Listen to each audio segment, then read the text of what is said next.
One of the more up and down Iowa men's basketball seasons that I can remember.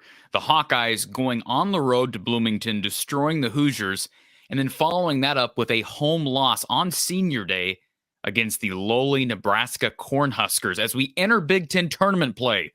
Where do I stand with the Hawkeyes and my official predictions for that tournament as we head into Selection Sunday? Plus, an exclusive interview with incoming Iowa football offensive tackle Cannon Leonard, the 6'9" Illinois native, joins week 213 of Brada's Branded Thoughts. Coming up, this is from the Hawkeye of the Storm. Straight from the man cave Kinnick under the kitchen, authentic, original player art prints are being drawn up for Hawkeye fans everywhere. From Under the Kitchen's Murray Legacy print, which features former Hawkeye Kenyon Murray, current Hawkeye Chris Murray, and current Sacramento King Keegan Murray, to football players Lucas Van Ness, Torrey Taylor, and Cooper DeJean, to wrestlers Tony Cassiope, Alex Marinelli, and Real Woods. Oh, and only one of the greatest athletes to ever compete at Iowa, Spencer Lee. There are so many options available, and they make great gifts. Visit Under the Kitchen on Facebook or at Under the Kitchen's new website. It's underthekitchen.square.site. That's underthekitchen.square.site. Check out Under the Kitchen today and get your authentic, original Hawkeye print. Week 213 of Brada's Branded Thoughts as we turn the calendar to March. It is, we're actually complete with the first official week of March. Hard to believe that spring is almost here. Spring football will be upon us before you know it, within the next month. And time seems to fly by, which I guess it's got some positives. We'll get warmer weather back soon, but we know college basketball will be wound down soon as well. But March Madness, plenty of great sporting events in college basketball coming up, including men's basketball conference tournaments this week. In the Big Ten Conference, one of such conferences that will be hosting those tournaments. A lot of teams punching their tickets, a lot of mid-majors punching their tickets. Saw Gonzaga beat St. Mary's last night. I'm recording this on Wednesday, March 8th. So we'll see how many bid stealers we have from the major conference tournaments. Maybe none. I could see there being no significant bid stealers, although the ACC is down. We're not going to spend a lot of time talking about the ACC. It's going to be a hard tournament to predict. Duke is playing better than they have. The question about North Carolina, will they get in because of who they are? Those are all interesting college basketball conversations to be had. But my focus here on this edition of the podcast is to look at the Big Ten tournament bracket and give you my predictions. I'm not going to sit here and brag on my predictions from last year, but you go back and watch my predictions from a year ago. It was pretty darn close in the end. And of course, Iowa winning 4 games in 4 days. Ironically enough, the Hawkeyes are the 5 seed because of their loss to the Nebraska Cornhuskers inside Carver Hawkeye Arena on Sunday. The Hawkeyes are the 5 seed for the second straight year at the Big Ten tournament. Had they beaten Nebraska, they were almost guaranteed the 2 seed. Instead, they fall to the 5 seed, which means they will have to play Thursday. Maybe that will end up being a blessing in disguise. Now, they're possibly going to be playing a desperate team come Thursday afternoon. So let's look at the official bracket, and I'll give you my picks, starting with Wednesday night. Ohio State and Wisconsin kicking things off at approximately 5:30 p.m. Central Time Wednesday this evening on BTN. 2 teams heading in very different directions, although Ohio State, I give them credit. I kind of counted them out a few weeks ago. They seem to have mailed it in, but they've won a couple games, playing better even without the services of their big man, Zed Key. I give them credit. They've got talent. That team, the season has not gone to plan, but I give Chris Holtmann credit. He seems to have rallied those guys late in the season, although they have very little to nothing to play for. I don't think they're probably even an NIT team. Wisconsin is a desperate team. Wisconsin's right on that bubble. We had Shelby Mast and Tim Kruger on the show on Hawkeye Hangout on Tuesday. They talked about Wisconsin, just the Big Ten bubble in general. Wisconsin's one of those teams. Certainly the Rutgers-Michigan game on Thursday is big. Penn State seems to have played their way into the field, although they've got a big opportunity against Illinois Thursday. But yes, Wisconsin needs to win. More and more prognosticators have Wisconsin on the wrong side of that bubble. If you lose to Ohio State on Wednesday, I think there's a good chance the Badgers don't get in, and probably deservedly so. They will be playing desperate. I've got the Badgers taking down the Buckeyes. Should be a good game, though. I think we're going to have a lot of really close games. I could even see Minnesota-Nebraska being close. This is going to be a balanced tournament. I like Wisconsin to take care of business. They'll face the Hawkeyes on Thursday afternoon. How about the other Wednesday evening game, Minnesota and Nebraska? Two teams that are both playing better at the right time. Now, Nebraska, of course, coming off the win against Iowa, they ended up 9-11 in the Big Ten. They're not going to make the NCAA tournament unless they somehow win this tournament, but they are playing better to a point where I think Fred Hoiberg will be retained heading into next season. He's got them playing really well. Minnesota, how about that win against Rutgers the other day? Nearly knocked off Wisconsin as well. And they're playing better. Again, you got to give Ben Johnson credit because it seemed like an easy opportunity for the Gophers to mail it in. They have not done that. They've played tough, and I would not be shocked to see them win a game in this tournament. But I do think Nebraska's playing their best basketball right now as well. They advance, and they'll face the Maryland Terrapins in the late slot on Thursday. Let's go to that round of 8, so to speak. Rutgers and Michigan first up on Thursday morning at 11 a.m. Central Time on the Big Ten Network. Boy, talk about two desperate teams. Rutgers has plummeted down the seed lines in most projections as it relates to the NCAA tournament. And without Mawot Mag, they have not played well. He ain't coming back. The NCAA tournament committee may look at them differently with him out. I anticipate Michigan winning this game, although frankly, I don't know who's more desperate. It's probably still Michigan because right now I think Michigan is probably out as of today. Rutgers might still be in as of today. But if Rutgers loses first round, I could easily see them dropping out. This could be a play-in game or maybe more of a play-out game, if you will. I think Michigan wins this game. And by the way, of these two teams, I think Michigan matches up better with Purdue. I know Rutgers actually knocked off Purdue. The Scarlet Knights were Purdue's first loss of the season. But again, that was a team that had Mawot Mag. I think Michigan advances, and it will be an interesting quarterfinal matchup at the 5 between Hunter Dickinson, who's playing really well, and, of course, Zach Edey. As I mentioned, the Hawkeyes will take on the Wisconsin Badgers. Wisconsin sweeping Iowa in the regular season. Remember, they came into Carver back in December, took care of business in overtime. Iowa with a frantic comeback late. And then the Hawkeyes traveled to Madison just a couple weeks ago. Hawkeyes could not make a 3 to save their lives. That was a weird 2-game stretch where they couldn't knock anything down from outside on the road against Northwestern or Wisconsin. I do think that was a bit of a fluke. They came back and shot the ball really well. Iowa did at Indiana. I think in the United Center, Iowa will shoot the ball better. Now, they may not light the world on fire like they did last year in Indy, but I think the Hawkeyes will shoot the ball better against Wisconsin. I have a hard time seeing Wisconsin beating Iowa 3 times. I just don't think this Wisconsin team's very good. And the Hawkeyes have not played their best basketball in those 2 matchups against Wisconsin. One could argue it's a bad matchup, but I'll take the Hawkeyes to advance. They'll take on Michigan State on Friday. Penn State and Illinois. Boy, this is another game where if you're Penn State, there's some pressure. I think they're in right now. Even if they lose to Illinois, they're probably in. But if enough teams on the other side of the bubble start winning this week, that could make Nittany Lion fans sweat come Selection Sunday. And frankly, they'll be sweating regardless if they lose on Thursday.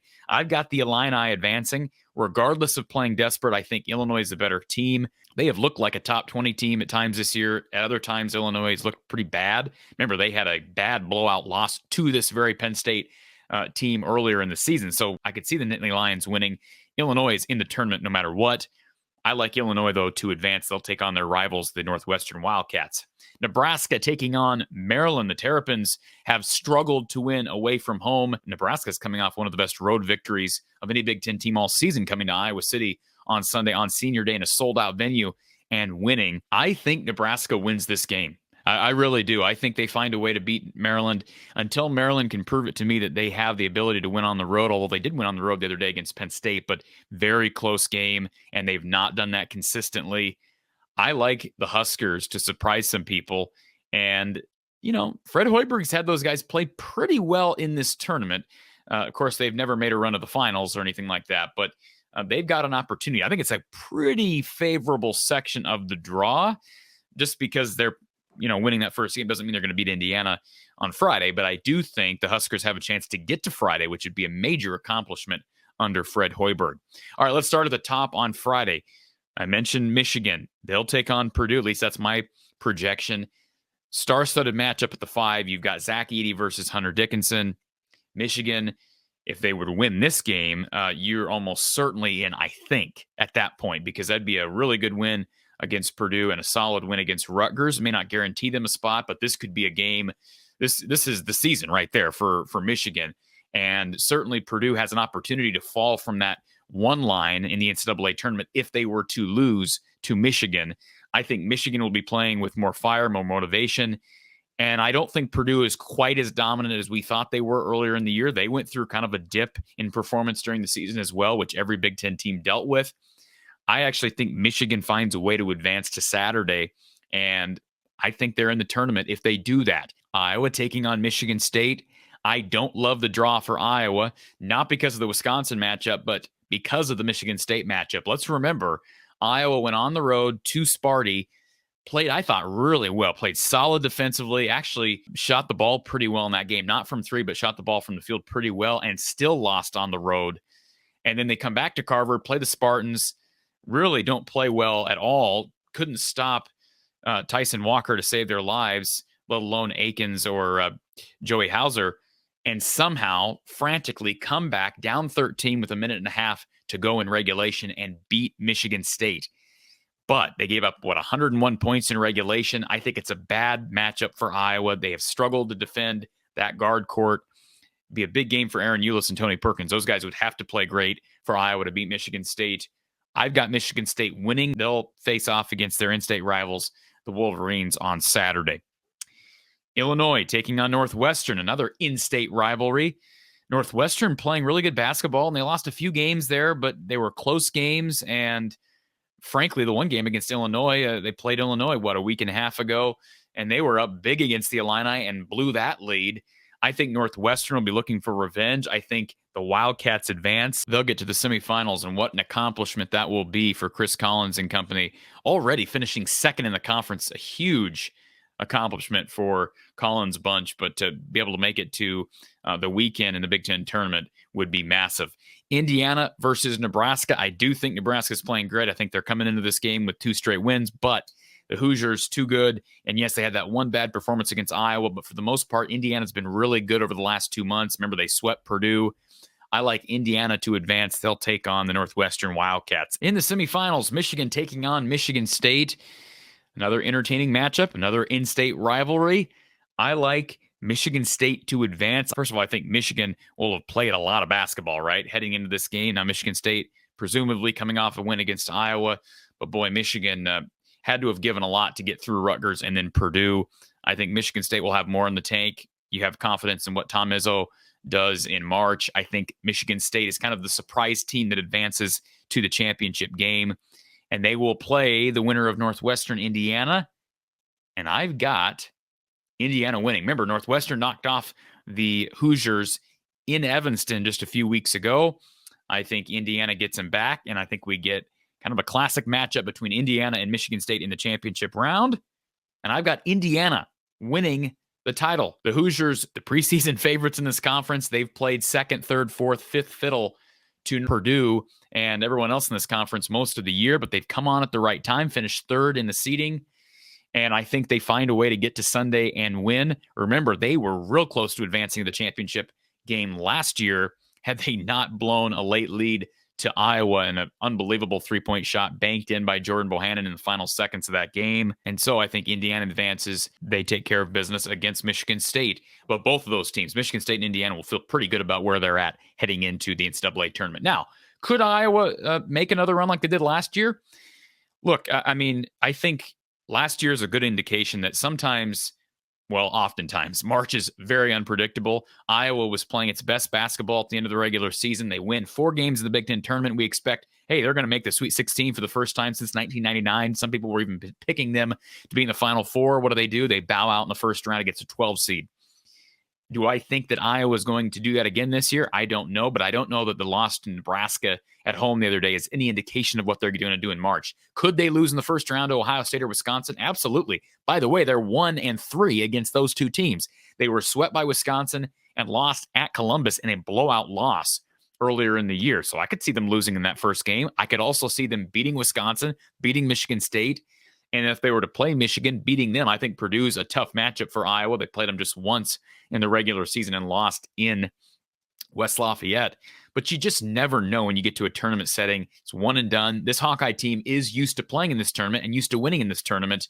They are defending champions. So wouldn't ever count them out, folks. I am not tossing in the towel. And guess what? If they lose their first game, to me, again, it's not much of an indication of what they're going to do in the NCAA tournament. Now, if they lose and they're just bad on defense and bad from behind the arc, I'm going to be concerned heading into March Madness, into the tournament. But that may be enough to move them down to a 10 seed, which I think is better for a trip to the Sweet 16 than being an 8 or a 9. I think they need to win a couple of games to get to a 7 or lose first round to get down to a 10. Either way, they could still end up on the 8/9 game.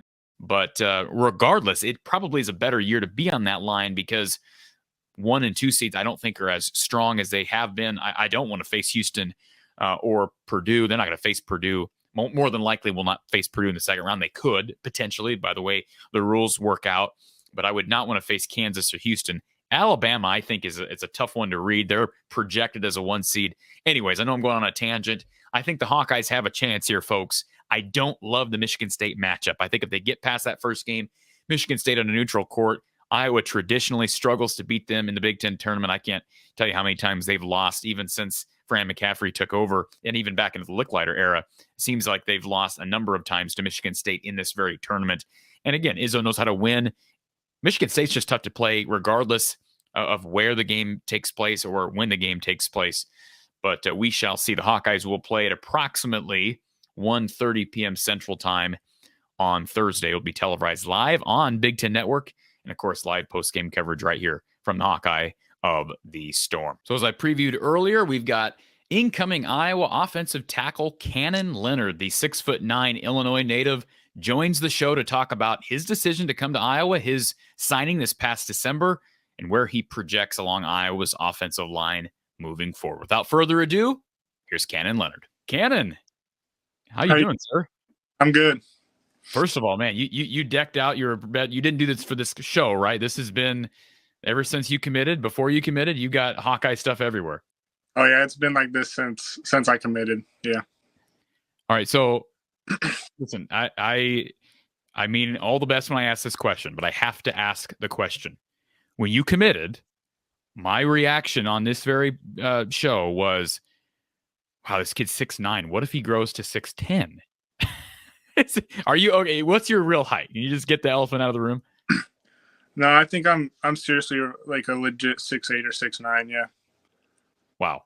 So I want to ask you this because first of all, your size is intriguing. Obviously, you bring much more to the field than just size. You have a really rich football family. We'll talk about that as well.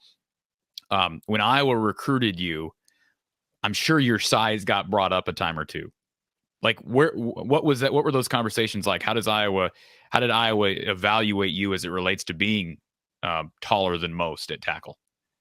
Yeah. Ever since the beginning of the recruiting process, it's been about my size and my frame and about how they'll be able to put weight on me. And, a big thing with the game now is offensive tackles being athletic and having a lot of length. So, I mean, that's one of the things that really boosted my recruiting.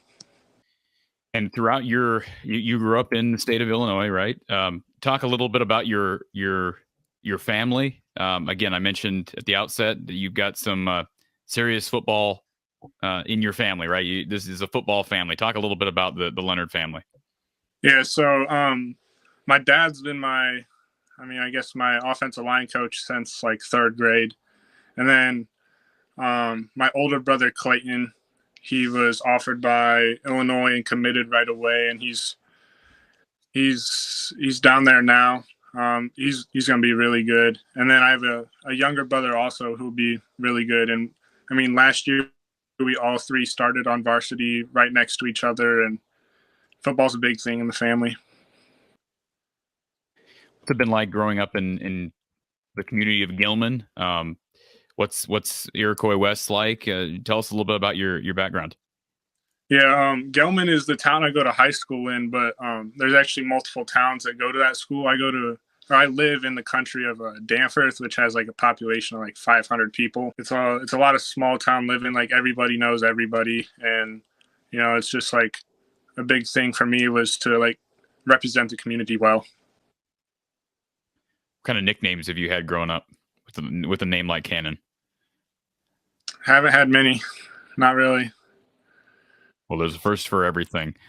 You're going to have plenty once you get to Iowa.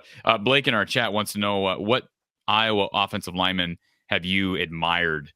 Is there any specifically? I mean, obviously, you didn't say you were an Iowa fan growing up, but are there specific guys that have come through this program that you admire? I mean, Gallery was one guy I really admired once I started to like get to know the program because of his size and how good he was. But I mean, obviously, Tristan Wirfs is a guy you can really look up to. A really good offensive lineman, yeah. And as far as development is concerned, what's the next step? I'm assuming you're going to get to Iowa in the summertime. Is that accurate?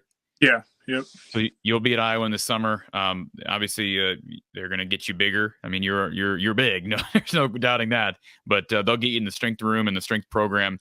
But what have they talked about as far as the initial acclimation to Iowa football? What's the first step in Cannon Leonard's development once you get to college?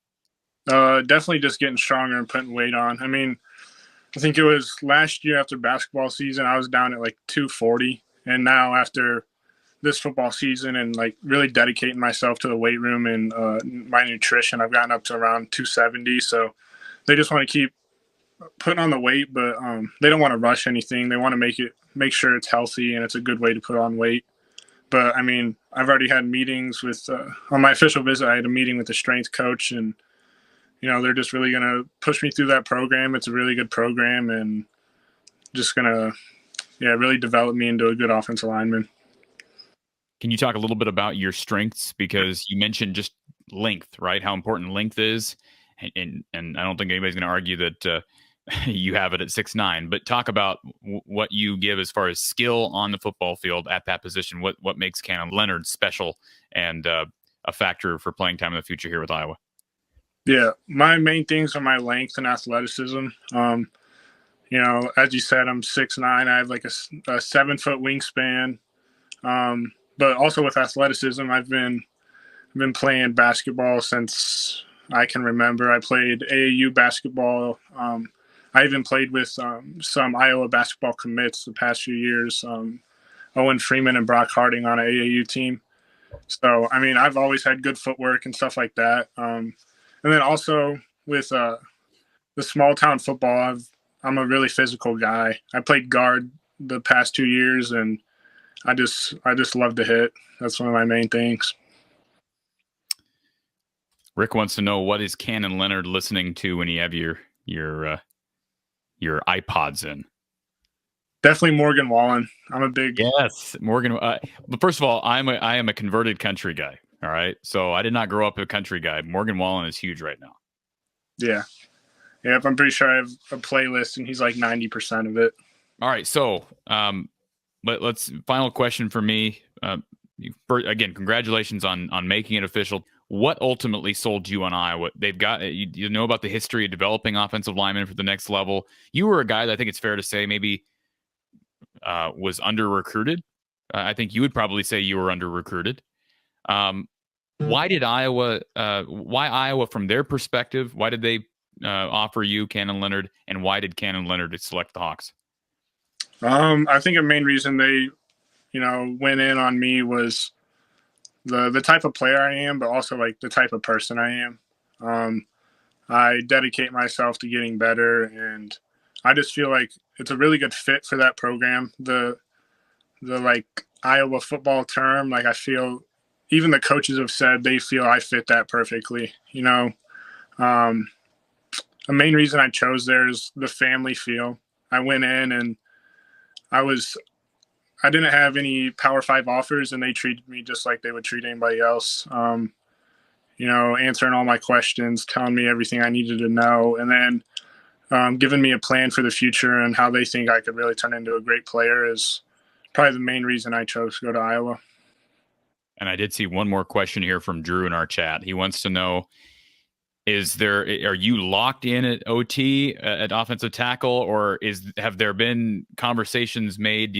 Obviously footwork's important at offensive tackle, but there's more involved with being a tight end. Are you locked in as being a tackle?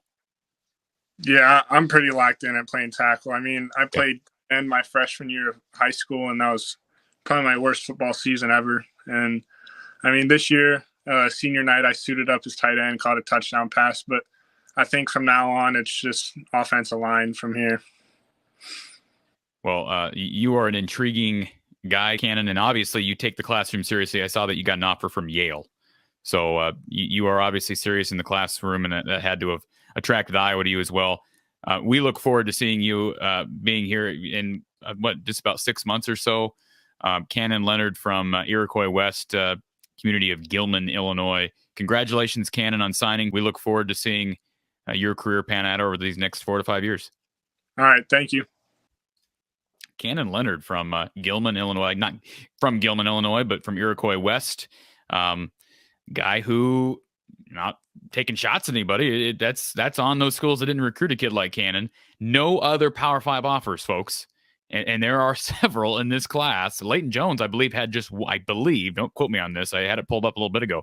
I believe just one other Power 5 offer for Leighton Jones, and it was a Purdue team that didn't sound like it really took his recruitment real seriously. So Iowa finds a way to identify guys, finding the needle in a haystack or the diamond in the rough, whatever analogy you want to use, and developing these guys into potential NFL guys. And yeah, they've done it on defense, but they've also done it with the offensive line. So certainly excited to see Cannon. And just, again, I'm just intrigued by his height and his length. At 6'9", I mean, he said he's a legit 6'8", 6'9". So I'm going to trust him on that. Caden Proctor's 6'8". Now, Caden Proctor obviously looks a different part physically. I mean, he's like, 330? I mean, he's just a big guy, but they're going to pack on some pounds on Cannon Leonard. And maybe he's a guy that we're not talking about enough, because he does have traits, specifically with the size, that you just cannot teach, right? So certainly excited to see Cannon get here. Another Midwest kid, Midwest values. He'll fit in well with the Iowa way. So appreciate Cannon joining the show. What a cool name, Cannon. I think he's probably going to take on some nicknames once he gets to Iowa. And boy, at 6'9", he's got a frame that you can't teach, right? I mean, that's just a gift that he's got. And I will be intrigued to see what happens if he grows to 6'10", 6'11". I don't anticipate that happening. He's a good basketball player too, but it will be intriguing to see. Maybe he can grow into that frame and become that big dominating force on the outside that Iowa has been missing. Now, I don't know if he's ever going to look like Caden Proctor, but he's rangy, he's long, and that's what you want with a tackle. And certainly Iowa, Kirk Ferentz, he knows how to identify tackles, and they've got a lot of competition, especially at tackle. Remember, Jack Dotzler was a part of the class last year. He's a true tackle. Cale Crow's a true tackle. They've got Dejon Parker, the transfer in from Saginaw State. Certainly Mason Richmond. Nick Young's played tackle. They got plenty of bodies, plenty of guys to compete at that position. Now somebody's just got to emerge. Trevor Lauk, he's a freshman this year as well. 4-star kid out of the Indianapolis area. So congratulations to Cannon on signing here recently, and appreciate him joining the show. A reminder that I'll have post-game coverage for you all week long, hopefully recapping a long Iowa basketball tourney run. We'll start with Iowa post-game coverage following Iowa's first game against either Ohio State or Wisconsin. The Iowa game will take place on Thursday at approximately 1:30 p.m. Central Time. I'll be live with you following the game right here on YouTube, and, of course, podcasted on your favorite podcast platforms, live with Coach Gary Close following the Hawkeyes in the Big Ten tournament. We'll talk to you then.